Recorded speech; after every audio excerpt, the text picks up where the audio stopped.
మేడారం మహాజాతర రేపు ప్రారంభం కానుంది. మహాజాతర ఘట్టంలో ప్రత్యేకతగా నిలిచే పగిడిద్ద రాజును గిరిజన సంస్కృతి సంప్రదాయాల నడుమ మేడారానికి బయలుదేరారు. ఈ నెల 28 నుంచి 31 వరకు మహాజాతర జరగనున్న తరుణంలో సమ్మక్క భర్త పగిడిద్ద రాజు వేడుకల్లో పాల్గొనున్నారు.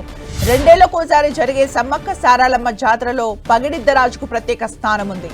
ఈ నేపథ్యంలో మహబూబాబాద్ జిల్లా గంగారం మండలంలోని పూనుగొండ్లలోని గిరిజన పూజారులు భక్తి శ్రద్ధలతో పగిడిద్ద రాజుకు పూజలు చేశారు. పగిడిద్ద రాజు ఆలయంలో గిరిజన సంప్రదాయ రీతిలో కార్యక్రమాలు నిర్వహించారు. మేడారానికి పగిడిద్ద రాజు బయలుదేరాకే జాతర ప్రారంభం కావడం ఆనవాయితీగా వస్తోంది.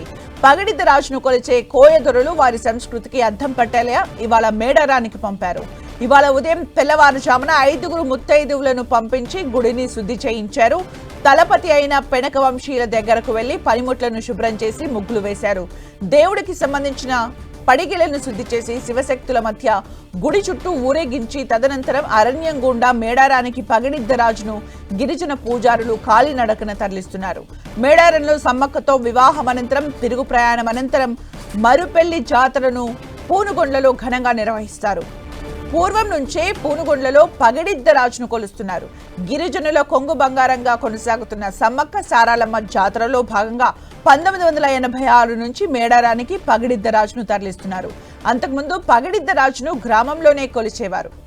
పూనుగొండ్లలో వెలిసిన పగిడిద్ద రాజు తన భార్య సమ్మక్క మేడారంలో కొలువు తీరిందనేది పూనుగొండ్ల కొత్తగూడ ఏజెన్సీ ఆదివాసుల విశ్వాసం.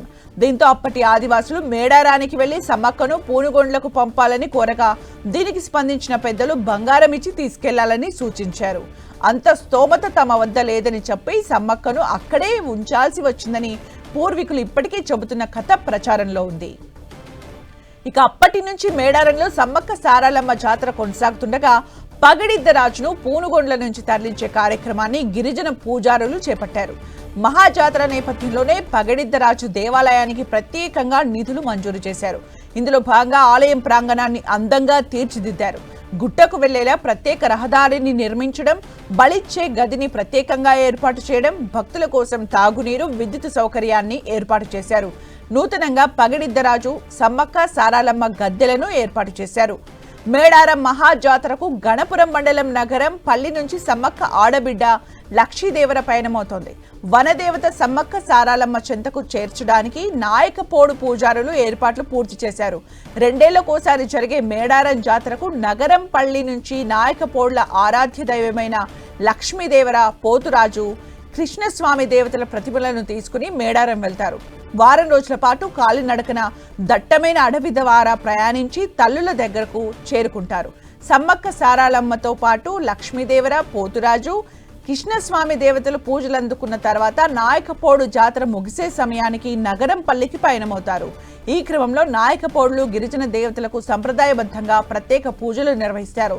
లక్ష్మీదేవరను నాయకపోడులు 70 ఏళ్ల నుంచి మేడారం తీసుకువస్తున్నారు. ఇది పూర్వీకుల ఆచారంగా గిరిజనులు భావిస్తున్నారు. ఆదివాసీ నాయకపోడు సంస్కృతి సంప్రదాయాల్లో భాగంగా వన జాతర తొలి దర్శనంగా ములుగులో వెలిసిల్లుతున్న ఘట్టమ్మ తల్లికి ఎదురుకోడి పిల్ల పండుగను గిరిజనులు నిర్వహించారు. నాయకపోళ్ల ఆచార వ్యవహారాల మేరకు డప్పు చప్పుళ్లు, లక్ష్మీదేవర నృత్యాలు, గిరిజన సంస్కృతి సాంప్రదాయాలతో ములుగులోని ఘట్టమ్మకు ఎదురుకోడి పిల్ల పండుగను చేశారు. మేడారం సమ్మక్క సారాలమ్మలను దర్శించుకునే భక్తులు తొలుత ఘట్టమ్మను దర్శించుకుంటే క్షేమంగా వెళ్లి లాభంగా వస్తారనేది గిరిజనులు, మేడారం భక్తుల విశ్వాసం.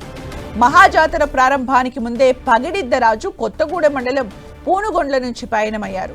సమ్మక్క ఆడబిడ్డ లక్ష్మీదేవర నగరంపల్లి నుంచి మేడారం చేరుకోవడం ఆనవాయితీ అయితే అదే సమయంలో మేడారంలో మండమెలిగే పండుగను నిర్వహించడంతో మేడారం జాతర అధికారికంగా ప్రారంభమవుతుంది. దీనికోసం మేడారం గ్రామంలోని సమ్మక్క ఆలయం, కన్నెపల్లిలోని సారాలమ్మ ఆలయాల్లో గిరిజనులు ప్రత్యేక పూజలు నిర్వహించి తొలి జాతర అంకానికి తెరతీస్తారు. సమ్మక్క ఆలయంలో సిద్ధబోయిన చందావంశీయులు, కన్నెపల్లిలోని సారాలమ్మ ఆలయంలో కాకవంశీయులు గిరిజన సంస్కృతి సాంప్రదాయాల మేరకు ప్రత్యేక పూజలు నిర్వహిస్తారు.